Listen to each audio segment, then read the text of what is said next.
Shalom, selamat pagi, siang, atau sore ataupun malam, dan salam sejahtera bagi kita semua. Perkenalkan, nama saya Adit Yosef dengan NIM 2001336 dari Program Pendidikan Bahasa Inggris Universitas Pendidikan Indonesia. Pada kesempatan kali ini, saya akan menyampaikan sedikit rangkuman dari materi-materi yang telah dipelajari dalam semester 5 ini dalam mata kuliah Seminar Pendidikan Agama Kristen. Materi-materi tersebut antara lain kepemimpinan hamba, the right to lead, how to influence people, facing the giants, dan juga visi hidup dan amanat agung. Baik, pertama-tama saya akan membahas tentang gaya kepemimpinan hamba. Sebelumnya kita semua tahu bahwa tugas hamba adalah melayani. Namun, kenapa terdapat gaya kepemimpinan hamba? Sebelum kita menjawab pertanyaan tersebut, kita harus membahas terlebih dahulu orang-orang seperti apa yang dapat digunakan oleh Tuhan secara efektif. Seperti apa cirinya? Yang pertama adalah yaitu man of prayer ataupun orang yang suka berdoa. Apa artinya? Artinya adalah orang tersebut memiliki hubungan yang baik dengan Tuhan. Dalam realitasnya juga, misalnya dalam sebuah organisasi atau dalam sebuah kepanitiaan, seorang pemimpin akan memilih orang yang sering berkomunikasi dengan dia sebagai orang yang dapat dipercaya jika pemimpin ini terdapat halangan untuk memimpin pada saat itu. Ciri yang kedua yaitu man of faith atau orang yang beriman besar. Dalam hal ini, orang yang diinginkan Tuhan adalah orang yang memiliki iman yang kuat, yang mampu untuk terus melayani walaupun situasinya tidak mendukung. Selanjutnya yaitu man of word atau orang yang mengandalkan firman Allah. Dalam setiap pelayanannya, orang-orang ini akan terus mengandalkan firman Allah untuk terus menumbuhkan imannya. Dan yang terakhir yaitu man with Holy Spirit atau penuh Roh Kudus. Maksudnya adalah dalam pelayanan kita, Roh Kuduslah yang telah membantu kita dalam melakukan pelayanan. Bukan dengan bantuan diri sendiri saja, seperti dalam Kisah Para Rasul 1 ayat 8 yang akan saya bacakan untuk kita semua. Tetapi kamu akan menerima kuasa kalau Roh Kudus turun ke atas kamu, dan kamu akan menjadi saksiku di Yerusalem dan di seluruh Yudea dan Samaria dan sampai ke ujung bumi. Dengan demikian, orang-orang dengan ciri-ciri tersebutlah yang dapat dipakai Tuhan dengan seefektif mungkin. Lalu, kita telah mengetahui ciri-ciri orang yang dapat digunakan oleh Tuhan secara efektif. Namun, mungkin kita bertanya-tanya, apa ada orang yang memiliki keseluruhan ciri tersebut dalam dirinya? Mungkin untuk sekarang ini kita akan sulit untuk menemukan orang-orang dengan ciri-ciri yang telah disebutkan tadi. Namun, jika kita kembali ke Alkitab, contoh yang paling ideal adalah Yesus. Kita semua bisa menyebut dan juga setuju bahwa Yesus memiliki keempat ciri-ciri yang telah disebutkan tadi, kan? Namun, apa buktinya bahwa Yesus adalah contoh yang ideal? Jika kita melihat ke dalam Filipi pasal yang kedua, di sana terdapat beberapa kalimat yang menunjukkan bahwa Yesus adalah benar-benar contoh yang ideal. Walaupun Yesus adalah Tuhan, namun dia mau dan rela menjadi pelayan bagi semua. Dia juga tidak menjadi tuan atas orang lain. Dia juga mau menjadi contoh bagi banyak orang. Dia juga melayani dengan rendah hati sebagai seorang anak dan juga sebagai yang lebih muda dan kecil. Yesus juga melayani tanpa paksaan, tanpa ada ambisi buta ataupun reputasi yang ingin dia kejar. Dia juga mengambil wujud sebagai seorang manusia, walaupun pada dasarnya Yesus adalah Tuhan. Namun dia rela mengambil wujud manusia itu untuk menjadi hamba, untuk melayani dan juga menyebarkan firman Allah kepada banyak orang. Oleh karena itu, walaupun jabatan kita ini adalah seorang pemimpin suatu organisasi ataupun kepanitiaan, kita harus tetap memiliki hati seorang hamba yang mau melayani setiap orang, bukan hanya ingin dilayani, sama seperti yang Yesus lakukan pada waktu itu. Namun, mungkin kita bertanya-tanya lagi, bagaimana cara kita untuk mendapatkan hal-hal seperti itu, atau menjadi seperti Yesus? Yang pertama, kita harus terlebih dahulu untuk mau menerima kritikan-kritikan yang jujur dari orang lain. Dalam Amsal 27 ayat 6, dikatakan bahwa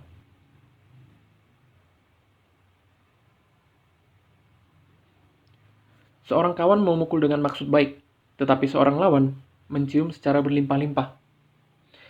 Maksudnya adalah, dari ayat ini, walaupun kritikan tersebut buruk bagi kita, sama seperti dengan kawan yang memukul kita, namun dengan tujuan yang baik, kita harus tetap menerimanya dengan tujuan agar kita dapat menjadi lebih baik lagi ke depannya. Yang kedua yaitu hidup dalam roh, seperti yang ada dalam ciri sebelumnya. Yang ketiga yaitu melengkapi dan juga melindungi dengan kasih karunia yang diberikan Tuhan kepada kita, seperti dalam Efesus yang pasal 4 sampai 6. Dan yang terakhir yaitu sukacita hamba. Dengan demikian, dengan melakukan semua itu, niscaya kita akan menjadi lebih dewasa lagi dalam memimpin dengan hati seperti hamba. Selanjutnya masih berhubungan dengan kepemimpinan. Setiap orang berhak untuk menjadi pemimpin atau memiliki the right to lead. Baik itu yang memiliki hati seperti hamba yang telah disebutkan tadi, ataupun orang-orang lain, asalkan mereka itu diterima oleh orang lain. Kuncinya di sini adalah ada pada frasa diterima orang lain. Kita semua tahu tidak semua orang mampu untuk mendapat penerimaan dari orang lain dan untuk menjadi pemimpin besar. Namun ada beberapa cara yang dapat diterapkan agar kita dapat menjadi pemimpin yang dapat diikuti orang lain. Yang pertama seperti membuang ego kita terlebih dahulu. Karena ketika kita telah membuang ego kita dan tidak mementingkan ego kita dalam setiap kegiatan kita, orang lain pasti akan mau menerima kita untuk menjadi pemimpin mereka. Yang selanjutnya itu menjadi pengikut yang baik, membangun hubungan yang baik dengan orang lain, bekerja dengan baik, mengutamakan kedisiplinan daripada keinginan, lalu membuat nilai tambahan dalam tujuan, dan juga memberikan seluruh kekuatan.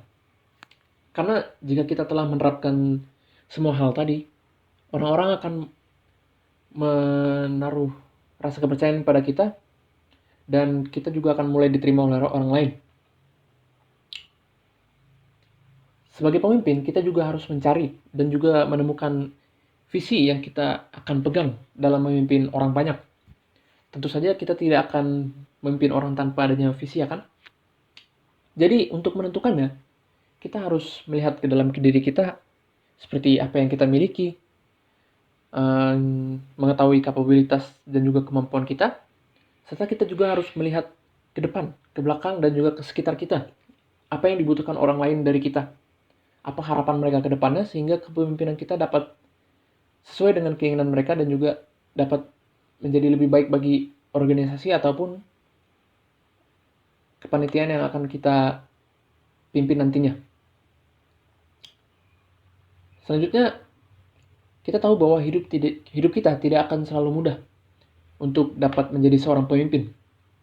Namun, dalam Alkitab ada beberapa tokoh yang harus melewati masa sulit yang sebelum akhirnya dapat menjadi seorang pemimpin yang besar dan juga diterima banyak orang. Contohnya yaitu Abraham yang harus pergi ke tanah Kanaan, kemudian ada Yusuf yang dijual oleh saudaranya, kemudian ada Nehemia, Paulus, dan juga Musa. Mereka semua memiliki masa-masa susah, namun pada akhirnya mereka dapat diterima oleh banyak orang untuk menjadi pemimpin mereka. Contohnya Abraham yang dijuluki sebagai bapa dari segala bangsa, dan juga Yusuf yang menjadi pemimpin dari Mesir. Dengan demikian, Pemimpin yang baik adalah pemimpin yang dapat memberikan pengaruh kepada orang. Lalu, bagaimana cara agar kita dapat memberi pengaruh atau influence kepada orang lain? Hal pertama yang kita harus miliki yaitu memiliki integritas ataupun kejujuran. Kita dapat mulai membangun kejujuran dengan sedini mungkin, seperti berkomitmen untuk tulus, dapat dipercaya oleh orang lain, menjaga rahasia orang. Jika orang mempercayakan itu kepada kita, berarti kita juga harus menjaga rahasia orang. Lalu kita juga harus mengutamakan kepentingan daripada keinginan, dan juga yang lain-lain yang dibutuhkan untuk membangun kejujuran. Sehingga lambat laun integritas kita akan berkembang sedikit demi sedikit dengan melakukan hal-hal kecil seperti yang sudah kita sebutkan tadi.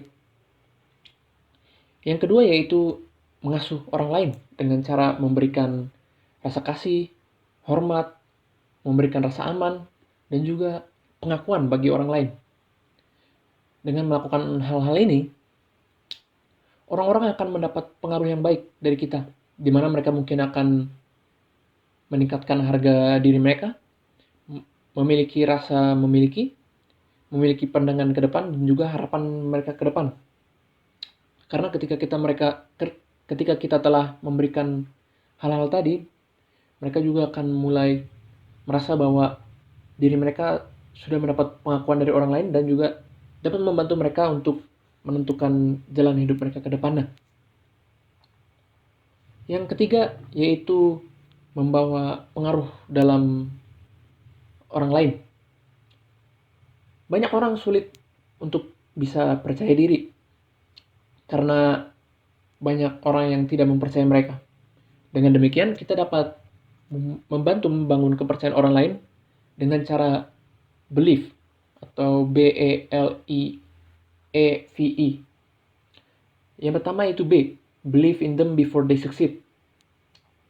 Cara pertama ini yaitu kita harus terus mempercayai mereka walaupun mereka belum sukses, sehingga ketika kita menaruh kepercayaan kepada mereka, mereka akan mencoba untuk memperbaiki diri mereka untuk dapat mencapai sebuah kesuksesan. Yang selanjutnya itu E, emphasize their strength.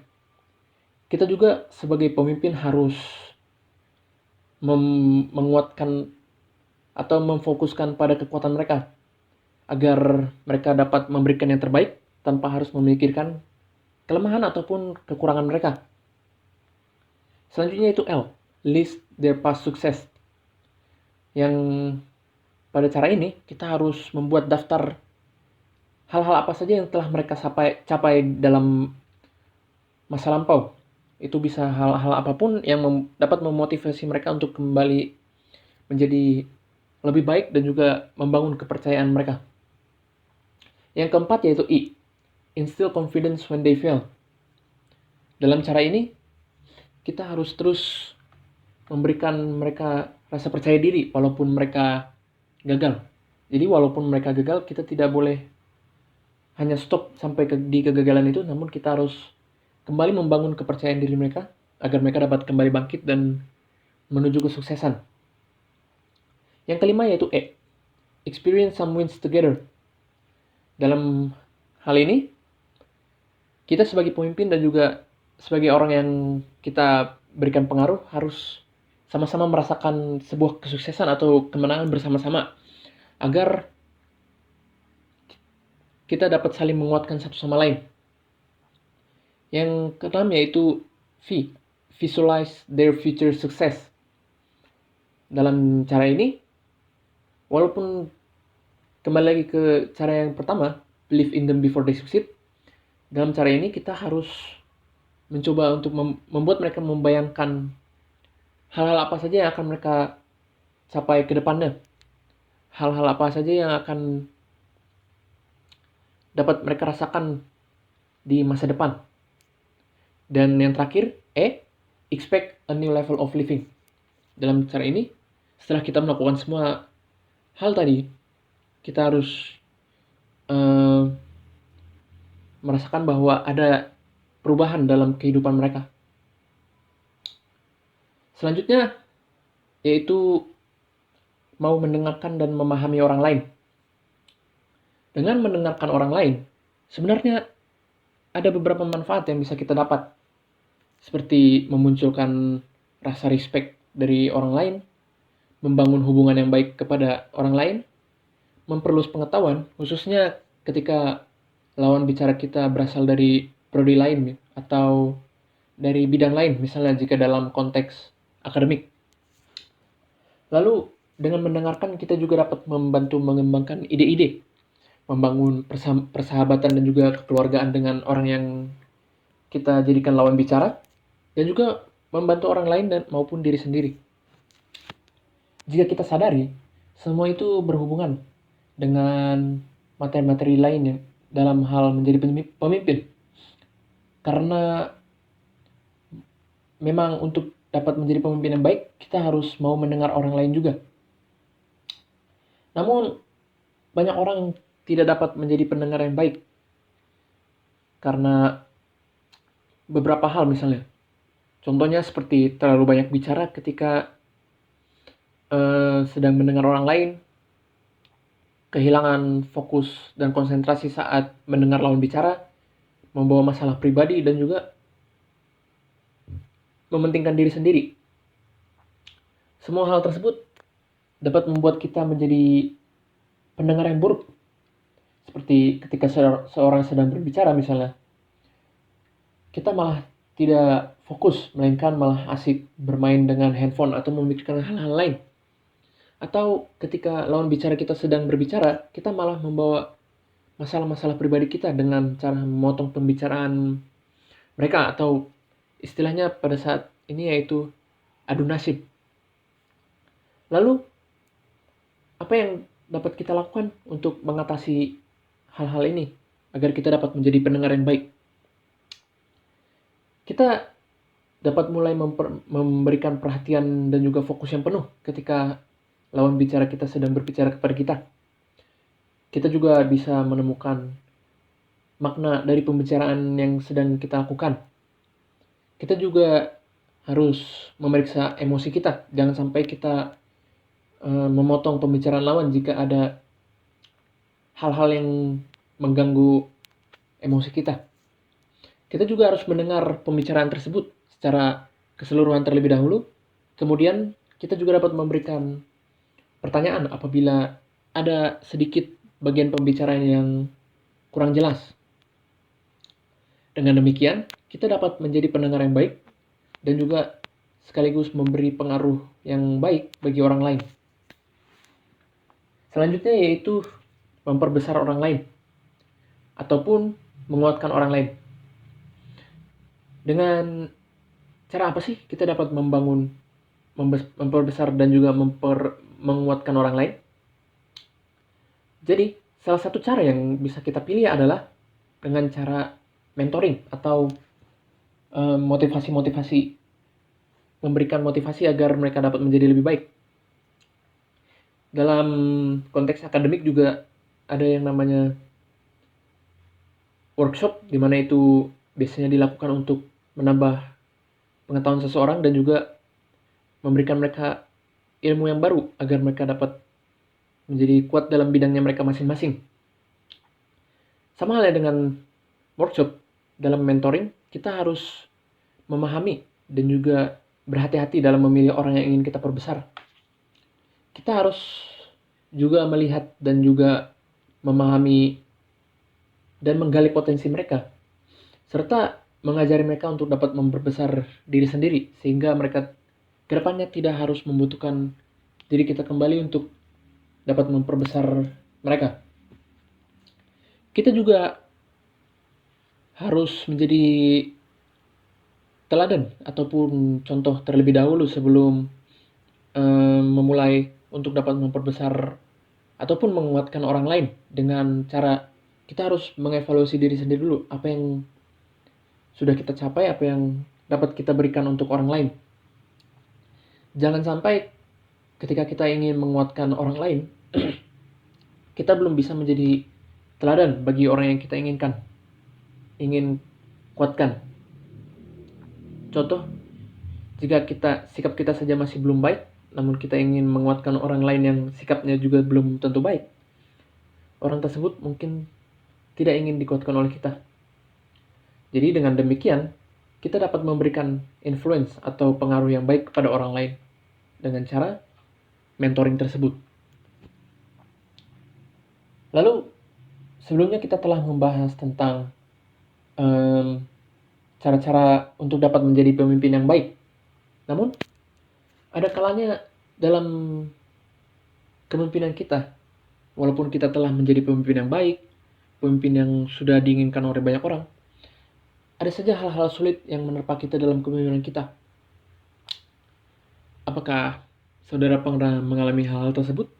Mungkin ketika sedang menjadi pemimpin sebuah organisasi ataupun kepanitiaan, ada saja orang-orang yang ingin mengganggu kepemimpinan kita.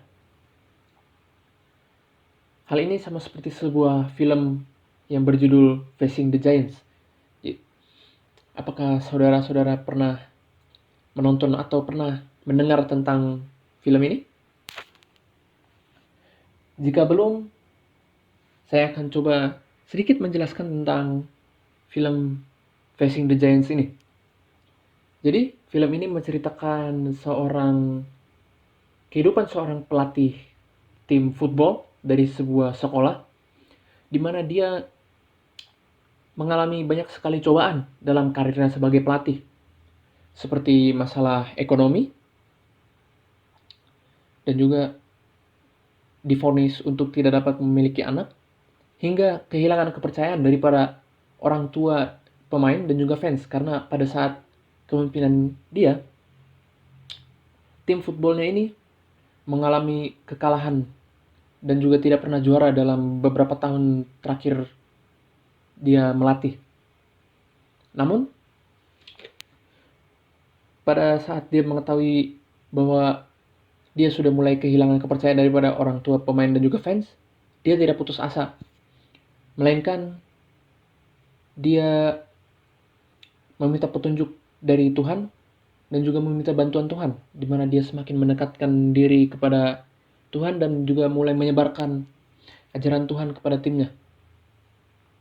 Dan tidak disangka-sangka, pengaruh yang diberikan si pelatih ini tidak hanya kepada timnya saja, melainkan juga menyebar kepada murid-murid yang ada di sekolah tersebut. Dengan mengikut sertakan Tuhan ke dalam filosofinya dalam melatih, akhirnya tim mereka dapat kembali menang dan menjadi juara. Jadi, ketika kita sadari, film ini berhubungan juga dengan materi-materi yang sudah kita bahas tadi, yaitu di mana si pelatih ini tetap ingin melayani dan juga menyebarkan ajaran Tuhan walaupun kondisinya sulit dan juga rintangannya yang banyak. Dia juga tetap menunjukkan determinasinya dalam memimpin dan juga memberi pengaruh yang baik kepada banyak orang. Demikian juga halnya dengan kita.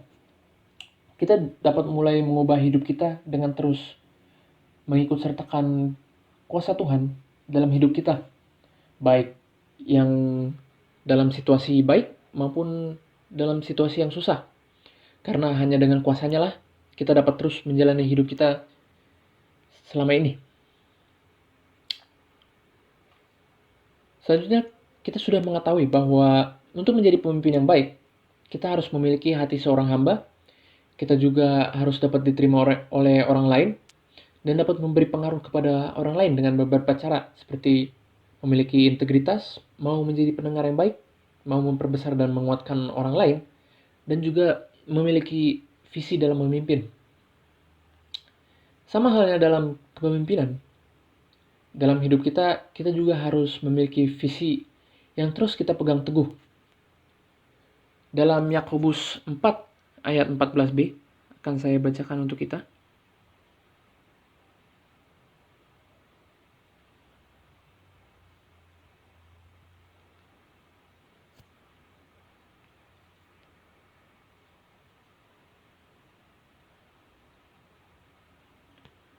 Apakah arti hidupmu? Hidupmu itu sama seperti uap yang sebentar saja kelihatan lalu lenyap. Jadi, apakah dalam hidup kita ini yang kurang lebih 80 tahun dapat bermakna, atau hanya seperti uap saja yang akan kehilangan setelah beberapa saat. Disinilah kita sebagai manusia butuh yang namanya visi dalam hidup kita. Jika kita kembali kepada awal penciptaan manusia, Tuhan menciptakan manusia untuk beberapa hal. Jika kita kaitkan dalam kehidupan sehari-hari misalnya, seorang ilmuwan pasti akan menciptakan sesuatu dengan tujuan, kan? Seorang mekanik juga akan menciptakan sesuatu dengan tujuannya sendiri. Sama halnya seperti Tuhan. Tuhan ingin menciptakan kita untuk beberapa tujuan. Yang pertama, yaitu untuk menyenangkan Allah. Dalam kehidupan kita, kita pasti memiliki orang-orang yang ingin kita senangkan. Contohnya saja, yang terdekat yaitu orang tua. Pasti ada rasa puas yang kita rasakan ketika kita melihat orang tua kita disenangkan oleh kita, baik itu dengan cara memberikan prestasi yang baik di sekolah, memberikan hadiah ketika ulang tahun, ataupun hal-hal lain yang dirasa dapat menyenangkan orang tua kita. Dan sebaliknya, pasti ada rasa kecewa jika kita gagal dalam melakukannya. Sama halnya seperti orang tua, Allah juga ingin kita manusia ini menyenangkan Dia. Yang kedua, manusia itu dibentuk untuk menjadi anggota keluarga Allah. Yang ketiga, manusia diciptakan Allah untuk menyerupai Kristus. Apa maksudnya untuk menyerupai Kristus? Dalam hal ini, Allah ingin kita memiliki sifat yang menyerupai Yesus, bukan fisiknya. Contohnya seperti yang sudah kita bahas tadi, seperti melaksanakan ajaran dan juga firman Allah. Yang keempat, yaitu manusia diciptakan untuk melayani Allah dan juga untuk sebuah misi. Lalu, siapa yang menentukan jika tujuan-tujuan tersebut telah tercapai? Karena jika dalam kehidupan sehari-hari, misalnya dalam sebuah kepanitiaan, tujuan-tujuan dari setiap divisi kepanitiaan pasti akan dinilai keberhasilannya oleh pemimpin dari kepanitiaan itu, ya kan?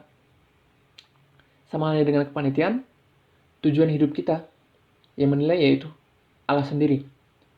Ketercapaian tujuan yang ingin Allah inginkan kepada kita yaitu Allah sendiri yang menilai. Walaupun di dunia ini kita memiliki tujuan masing-masing, namun tujuan-tujuan tersebut tidak terlalu penting bagi Allah karena apa yang diharapkan Allah berbeda dengan tujuan-tujuan yang kita buat. Dalam 1 Korintus 12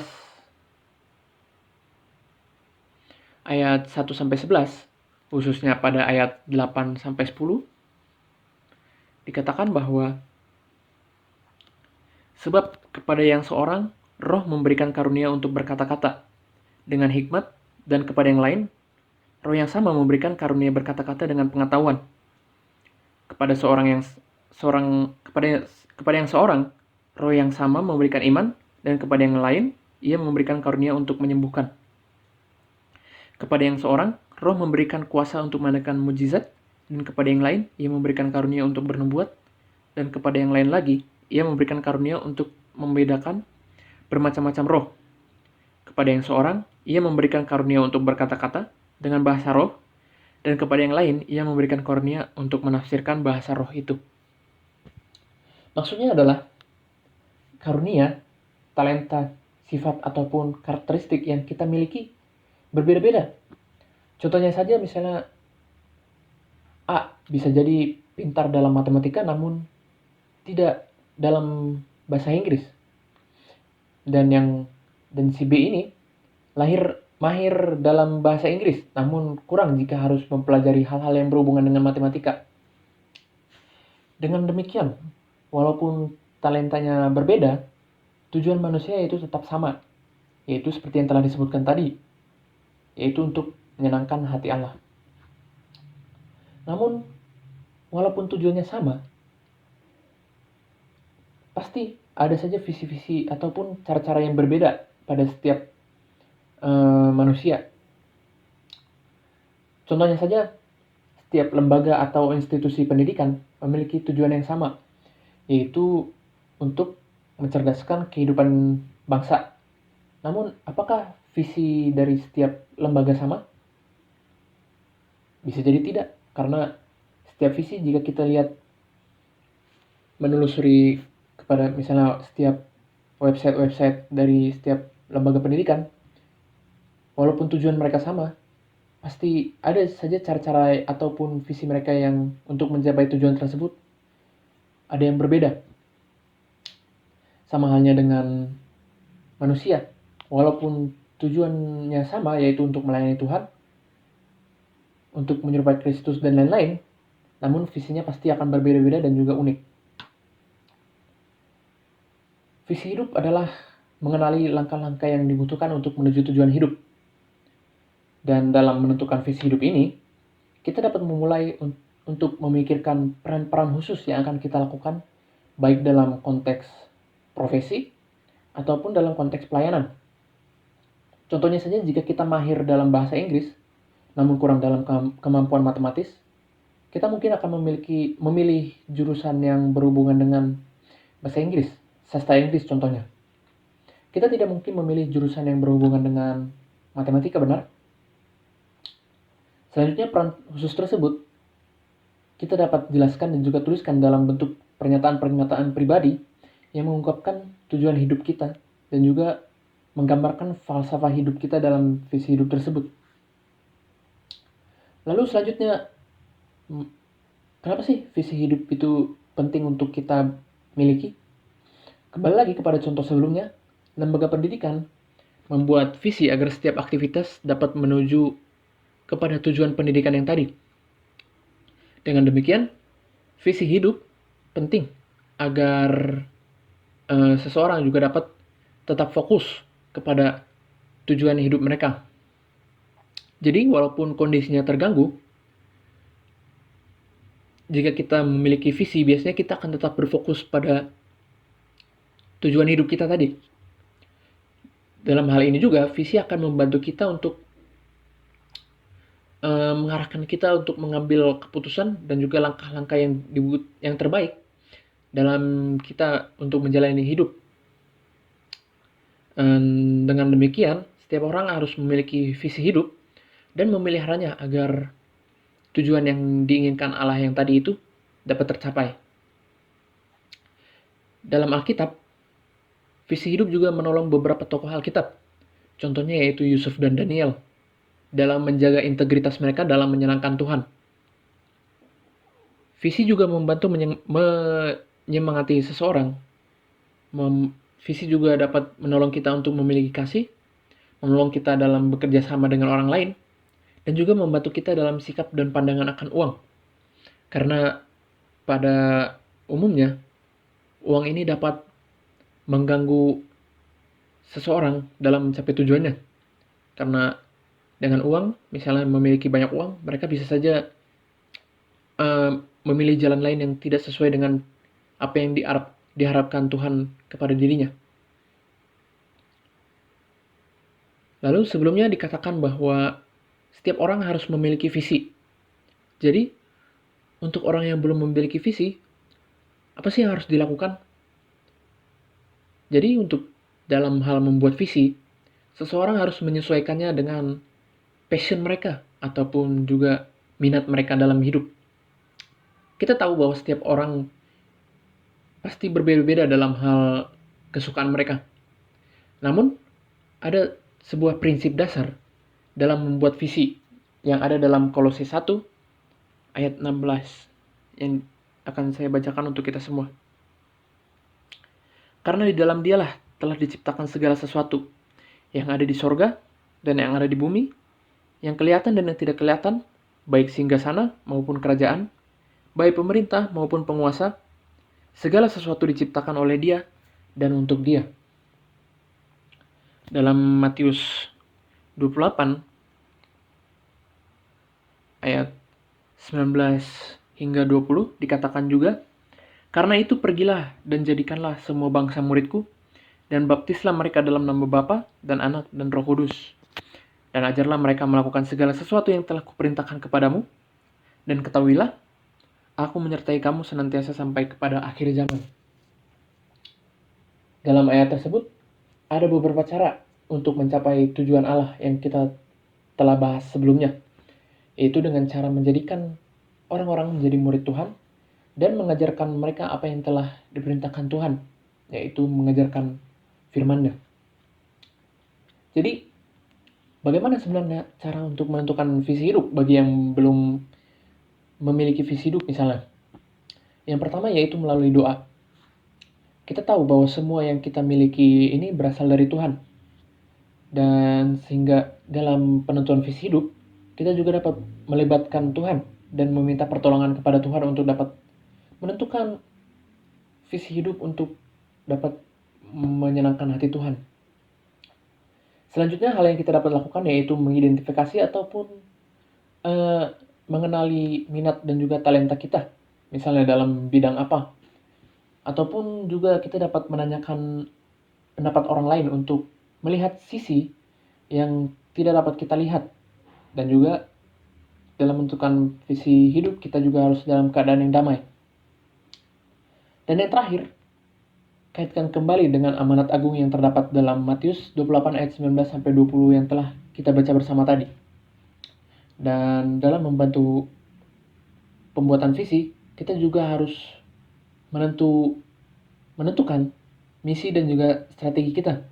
Bagaimana cara agar visi kita berjalan dengan baik, dan juga menentukan ayat pegangan dalam hidup kita yang dapat membantu kita untuk terus berkomitmen untuk tetap berpegang teguh kepada tujuan Allah dan visi kita. Lalu, sebelumnya disebutkan kita harus mengaitkan dengan amanat agung. Apa itu amanat agung? Sebenarnya kita mengetahui bahwa dalam Roma 6 ayat 23 dikatakan bahwa upah dosa adalah maut. Kita semua adalah manusia berdosa, sehingga kita akan mengalami yang namanya kebinasaan. Namun dalam Yohanes 3 ayat 16 dikatakan bahwa karena begitu besar kasih Allah akan dunia ini sehingga ia telah mengaruniakan anaknya yang tunggal supaya setiap orang percaya kepadanya tidak binasa melainkan beroleh hidup yang kekal. Dalam ayat ini dengan besarnya kasih Allah, kita semua yang percaya kepadanya akan diberikan hidup yang kekal. Kata kuncinya dalam hal ini adalah percaya. Sehingga dalam Roma 10 ayat 9 dikatakan bahwa sebab jika kamu mengaku dengan mulutmu bahwa Yesus adalah Tuhan dan percaya dalam hatimu bahwa Allah telah membangkitkan dia dari antara orang mati, maka kamu akan diselamatkan. Jika kita percaya, maka kita akan diselamatkan. Dan juga dalam Kisah Para Rasul 4 ayat 12 dikatakan bahwa dan keselamatan tidak ada di dalam siapapun juga selain di dalam Dia. Sebab di bawah kolong langit ini tidak ada nama lain yang diberikan kepada manusia yang olehnya kita dapat diselamatkan.